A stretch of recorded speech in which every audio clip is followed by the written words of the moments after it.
and welcome to this edition of Business Daily. Coming to you live from Seoul, I'm Lee Ji-yoon. We have plenty on our plate today, so let's first get started with a look at the day's highlights. The South Korean government says risks on Seoul's financial markets stemming from North Korean threats are likely to be limited, but shares here plunged on this Friday. What stories made headlines in global business news this week? Asian equity markets taking a beating this week amid lingering uncertainties in China, while the bombing in Thailand stokes concerns about its economic impact.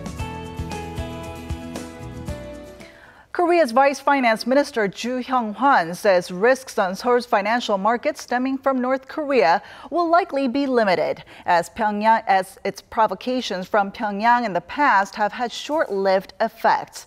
The vice minister said this in a meeting on Friday after the two Koreas exchanged artillery fire along the border on Thursday.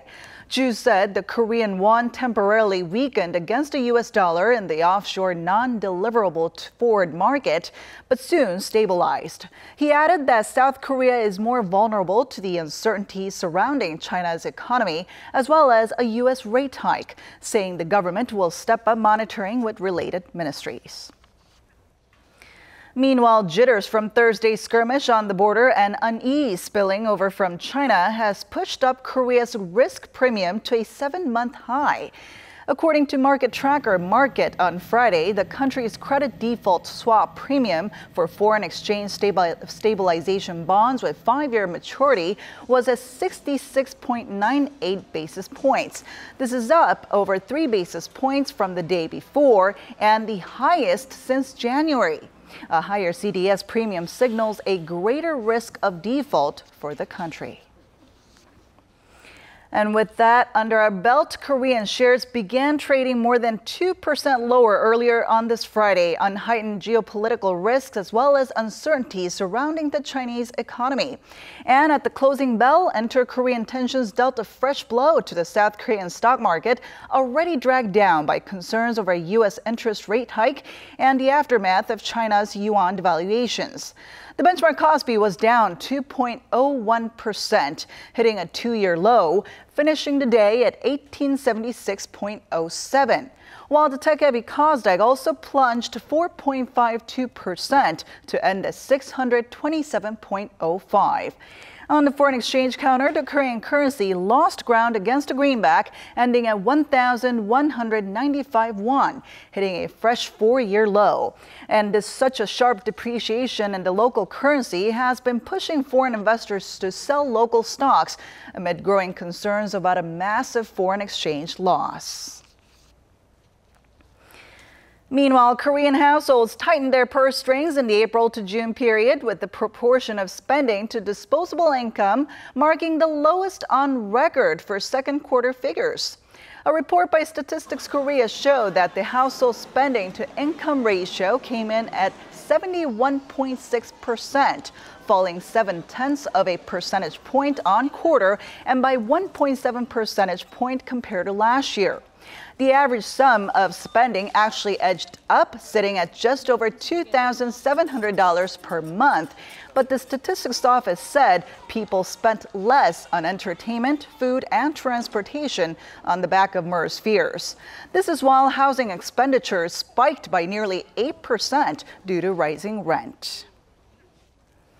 Here in Korea, it's not unusual to see a number of side dishes with a bowl of steaming rice on the dinner table. But recently, we've been seeing the demand for rice falling as more Koreans have been turning to flour-based carbs like noodles and bread. So the Korean government and farmers are turning to other options to deal with the rice surplus. Our Lee Ji-young has the story. This may look like any other loaf of bread on the outside, but the main ingredient used to bake it is not flour. It's rice. There are no additives, so people say it's easy on the stomach. We've also been getting orders from abroad. This one particular bakery has used roughly 100 tons of rice so far this year, as it joins in on efforts to consume the country's leftover rice supply from 2014. According to Statistics Korea, rice consumption per person went down from 106.5 kilograms in 1995 to 65.1 kilograms last year. This comes as more Koreans are incorporating bread or noodles in their staple diet as they seek out food that's easier to prepare.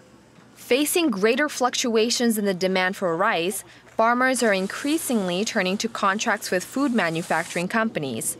The rice is then used to develop a wider variety of processed foods. I'm quite satisfied since contract farming has improved our sales and we also have a stable market to sell our goods. Korea's state-run Rural Development Center said it will grow the rice-based processed food market to over $4 billion by 2018. Through joint research from the stage of developing new species, we will continue our efforts to connect the best species with the best products. The rice industry has for long been considered the backbone of Korea's farming industry. The government has even designated August 18th as National Rice Day starting this year to encourage more people to put rice on the table. Lee Ju-young, Business Daily. Now, a new study shows that Koreans who turn 60 this year on average will live at least 2 more decades, and that figure is set to rise each year.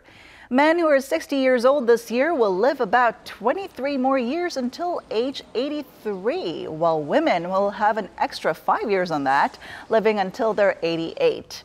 This is according to a report by the National Pension Research Institute, which needs to track such changes to manage the country's pension system. The Research Institute projects that by 2030, men of age 60 will live to an average of 87 and women to near 92. With the rapidly aging population, the government has come up with financial programs for people in their 80s and older, but few have proven to be effective so far. Weddings are meant to be joyous celebrations where 2 people promise to live happily ever after. But for different reasons, a growing number of young Koreans are becoming pessimistic when it comes to tying the knot. At the center of all this is budget-related issues. And in this context, a new trend is emerging: small weddings. Our Park Se-young tells us more. Extravagant and bumbling with guests. This is the image many have when they think of weddings in Korea, where the engaged must rent a proper wedding venue and also purchase often expensive gifts for their in-laws-to-be. Accordingly, the cost to tie the knot has continued to climb, reaching a peak of $212,000 last year. Even excluding housing costs, the remaining sum of some $84,000 is a daunting figure for many, much less young Koreans. I think the financial aspect plays the biggest role. People nowadays think it's only when you have reached a certain social status that you're ready to get married. Marriage also comes with extra responsibilities for family members, and with the housing prices surging, I think young people carry a great burden. Against the backdrop of high youth unemployment and a stagnating economy overall, a new wedding trend is gaining pace. Led by the symbols of glamour themselves, Hallyu stars, more people are opting for so-called small weddings. Rustic, simple nuptials that leave the walls of hotels and wedding halls behind, to public spaces like parks and city hall that are said to have waiting lists stretching years. In fact, a survey on people in their 20s and 30s showed the top desired form of wedding was one that's easy on the wallet. Rather than signing up with a one-stop wedding shop, more bride and grooms-to-be are planning their own weddings, scouring less costly options for elements like wedding portraits and dress rentals, to create an event that's high on memories and low on empty formalities. Park Se-young, Business Daily.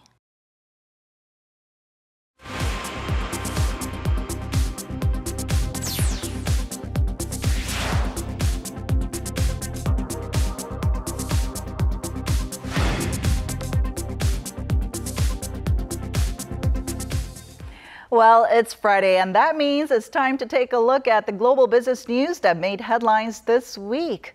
And for that, we turn to our Eunice Kim in the studio with us today. Hi, Eunice. Hi, Ji-yoon. Yeah, Asia's equity markets took a beating this week on the back of oil prices extending their fall and uncertainties lingering on the trajectory of China's economy. On Thursday, the MSCI's Asia-Pacific Index outside Japan marked a 5th back-to-back day of losses, shedding 1.6% to a 2-year low. That marks the longest losing streak this year. And earlier on Tuesday, China's Shanghai Composite tumbled 6.2% as investors offloaded stocks in fear the state would do less moving forward to prop up its indices and currency. The country's richest traders were among those seen cashing out. Meanwhile, Kazakhstan has become the latest emerging economy to let its currency fall. On Thursday, the tenge plunged by 23% to an all-time low against the greenback when the government removed controls and let the currency free float. Kazakhstan is Central Asia's top crude exporter. It's dealing with oil's 55% price plummet over the past 12 months and currency devaluations in two of its biggest trading partners, China and Russia. The Russian ruble has slid by 46% in the same period. And one day before, Vietnam devalued its currency its third time this year. The central bank weakened the dong's reference rate by 1%, explaining it was bracing itself for the looming U.S. Fed rate hike. And speaking of the U.S., its offshore regulator has handed a European oil giant permission to explore the Arctic Ocean for more black gold.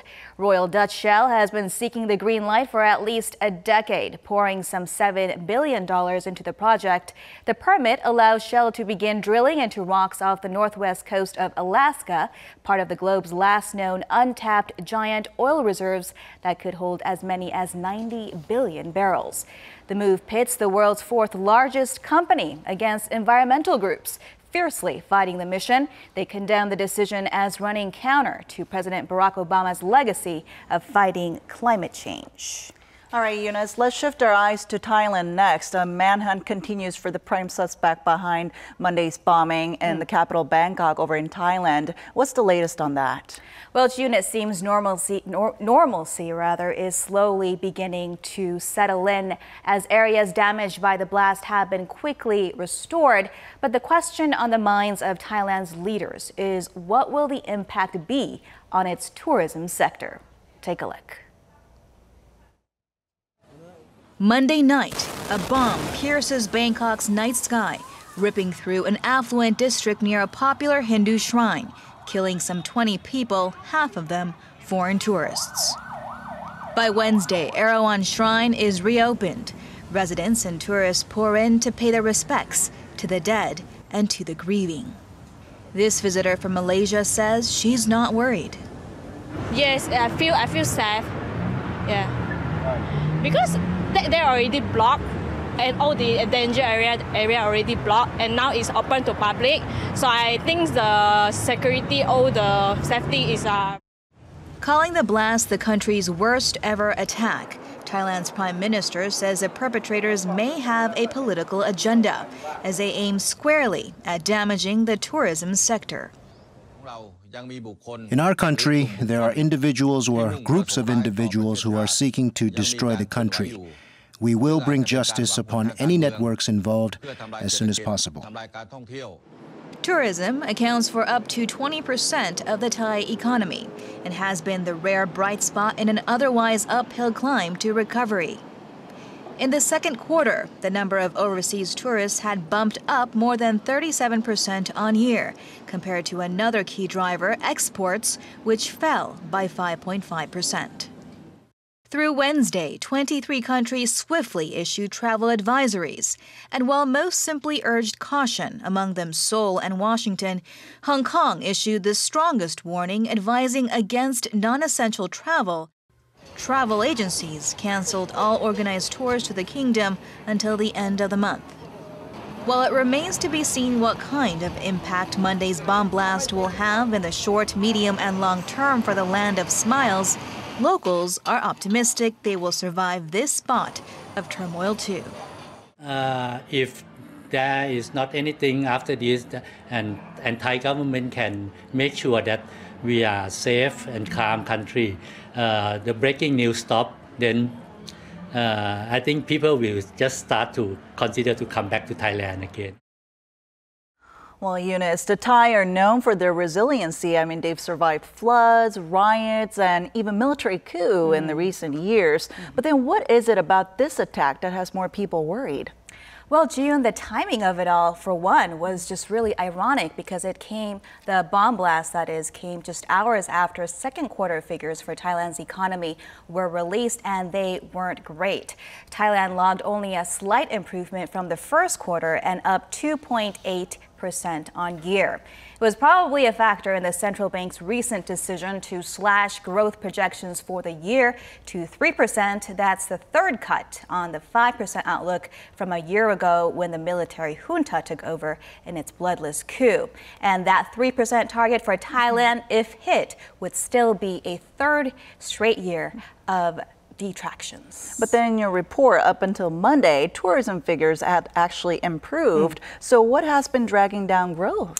Well, consumer sentiment has been down for months, but the biggest factor here, June, is souring exports, very similar to the picture we have here in Korea. Exports account for roughly 2/3 of Thailand's economy, and it slid every single month in the first 6 months of this year, leading to export projections like this, a revision down from a slight growth this year to a loss of 3.5%. And in light of these factors, Thai Prime Minister Prayut Chan-o-cha did quietly revamp his cabinet on Wednesday, including the post of finance minister, which are subject to approval by the king. And all this, and while they're trying to find the prime suspect behind the fatal bombing. The investigation continues. All right. Thank you so much for coming in today, Eunice. You bet. And that wraps it up for today and this week. Thanks so much for staying with us throughout our program. We'll be back next week with more fun and in-depth business news that matters to you. Until then, goodbye.